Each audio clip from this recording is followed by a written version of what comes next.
ایک بادشاہ کا غلام گھوڑے پر سوار غرور کے عالم میں چلا آ رہا تھا۔ سامنے ایک بزرگ آ گئے۔ انہوں نے اس مغرور غلام سے کہا، یہ عقل خانی تو اچھی نہیں۔ غلام نے اور زیادہ عقل سے کہا، میں فلاں بادشاہ کا غلام ہوں اور وہ بادشاہ مجھ پر بہت بھروسہ کرتا ہے۔ جب وہ سوتا ہے تو میں اس کی حفاظت کرتا ہوں، جب اسے بھوک لگتی ہے تو میں اسے کھانا دیتا ہوں، کوئی حکم دیتا ہے تو فوراً بجا لاتا ہوں۔ اس پر بزرگ نے پوچھا، اور جب تم سے کوئی غلطی ہو جاتی ہے تو؟ غلام نے جواب دیا، اس صورت میں مجھے کوڑے لگتے ہیں۔ اس پر بزرگ بولے، تب تم سے زیادہ مجھے اکڑنا چاہیے۔ غلام نے حیران ہو کر پوچھا، وہ کیسے؟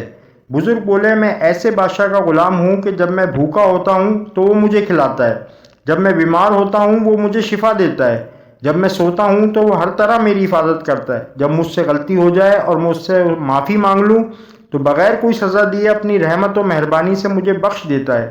یہ سن کر اس مغرور غلام نے کہا، تب تو مجھے بھی اس کا غلام بنا دیں۔ بزرگ فوراً بولے، بس تو پھر اللہ کا ہو جا، ایسا مالک تمہیں کہیں نہیں ملے گا۔ امید کرتے ہیں یہ حکایت، یہ واقعہ آپ کو پسند آیا ہوگا۔ ایسے واقعات کو سننے کے لیے ہمارے چینل کو لائک کریں، سبسکرائب کریں، فالو کریں۔ شکریہ۔